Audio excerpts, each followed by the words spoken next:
आज मैं आपको बेंगलुरु और कर्नाटक के महान योद्धा और नेता केम्पेगौड़ा की कहानी सुनाना चाहती हूँ। नाडा प्रभु हिरिया केम्पेगौड़ा, जिन्हें अक्सर केम्पेगौड़ा प्रथम कहा जाता है, विजयनगर साम्राज्य के अधीन एक चतुर नेता और बेंगलुरु, आधुनिक बैंगलोर के संस्थापक थे। उनकी जीवन कहानी महत्वाकांक्षा, नवाचार और दृढ़ता की है और उन्होंने एक ऐसी विरासत छोड़ी है जो आज भी उनके द्वारा कल्पित शहर को आकार देती है। प्रारंभिक वर्ष केम्पेगौड़ा का जन्म 1510 ईस्वी में मोरसू गौड़ा वंश में हुआ था, जो कर्नाटक का एक प्रमुख कबीला था। उनके पिता केम्पनंजे गौड़ा येलहंका नाडु के शासक थे। कम उम्र से ही केम्पेगौड़ा ने असाधारण नेतृत्व गुण और बुद्धिमत्ता का प्रदर्शन किया। उन्होंने हेसरघट्टा के पास के गांव एवरुकंडापुरा एगोंडापुरा में अपनी शिक्षा प्राप्त की। इसी दौरान उन्होंने शासन और प्रशासन की गहरी समझ विकसित की। 1513 ईस्वी में केम्पेगौड़ा ने अपने पिता का उत्तराधिकार लिया और येलहंका नाडु के प्रमुख बने। समय के साथ उन्होंने रणनीतिक गठबंधनों और सैन्य अभियानों के माध्यम से अपने क्षेत्र का विस्तार किया और एक सक्षम नेता के रूप में सम्मान अर्जित किया। बेंगलुरु की दृष्टि बेंगलुरु का विचार शिवनासमुद्र के पास एक शिकार अभियान के दौरान उत्पन्न हुआ।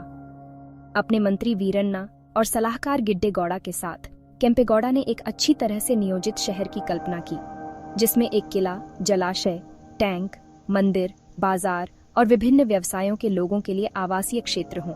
उनका सपना एक समृद्ध शहरी केंद्र बनाने का था, जो वाणिज्य और संस्कृति का केंद्र बने। 1537 ईस्वी में विजयनगर सम्राट अच्युतराय से अनुमति प्राप्त करने के बाद केम्पेगौड़ा ने बेंगलुरु का निर्माण शुरू किया।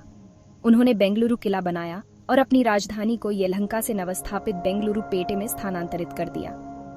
शहर की सीमाओं को चिह्नित करने के लिए उन्होंने 4 रणनीतिक स्थानों पर 4 चौकियां बनाई, संरचनाएं जो आज भी उनके दूरदर्शिता के प्रतीक के रूप में खड़ी हैं। उपलब्धियां और योगदान केम्पेगौड़ा का योगदान केवल शहर नियोजन तक सीमित नहीं था। अवसंरचना विकास, उन्होंने शहर के जल आपूर्ति सुनिश्चित करने के लिए केम्पाम्बुधिकेरे और धर्माम्बुधिकेरे जैसे टैंक बनाए। उन्होंने जल प्रबंधन के लिए एक अभिनव ग्रिड प्रणाली भी लागू की। मंदिर केम्पेगौड़ा ने कई मंदिर बनाए, जिनमें बसवनगुड़ी बुल मंदिर और गावी गंगाधरेश्वर मंदिर शामिल हैं, जो आज भी प्रतिष्ठित स्थलों के रूप में बने हुए हैं। सामाजिक सुधार, उन्होंने मोरसू बोक्कालिगांव के बीच बंदी देवरा प्रथा के दौरान अविवाहित महिलाओं की 2 उंगलियों को काटने की क्रूर प्रथा को समाप्त कर दिया। साहित्यिक योगदान, कन्नड़ भाषी समुदाय से होने के बावजूद केम्पेगौड़ा बहुभाषी थे। उन्होंने तेलुगु में यक्षगान नाटक गंगा गौरी विलासा लिखा। चुनौतियां और कैद, केम्पेगौड़ा की सफलता ने पड़ोसी शासकों की ईर्ष्या को जन्म दिया। उनके खिलाफ विजयनगर सम्राट के पास शिकायत दर्ज की गई। उन पर बिना अनुमति के सिक्के बनाने का आरोप लगाया गया, जो उस समय एक गंभीर अपराध था।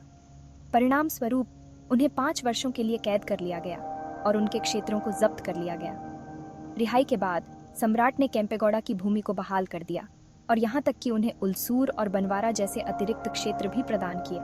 अपनी स्वतंत्रता के प्रति आभारी होकर केम्पेगौड़ा ने शिव समुद्र मंदिर की ओर जाने वाली सीढ़ियों का निर्माण करवाया।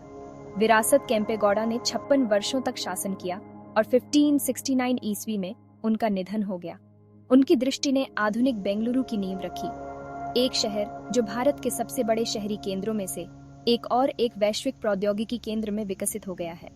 उनकी विरासत को उनके नाम पर विभिन्न स्मारकों और संस्थानों के माध्यम से मनाया जाता है, जैसे केम्पेगौड़ा अंतर्राष्ट्रीय हवाई अड्डा।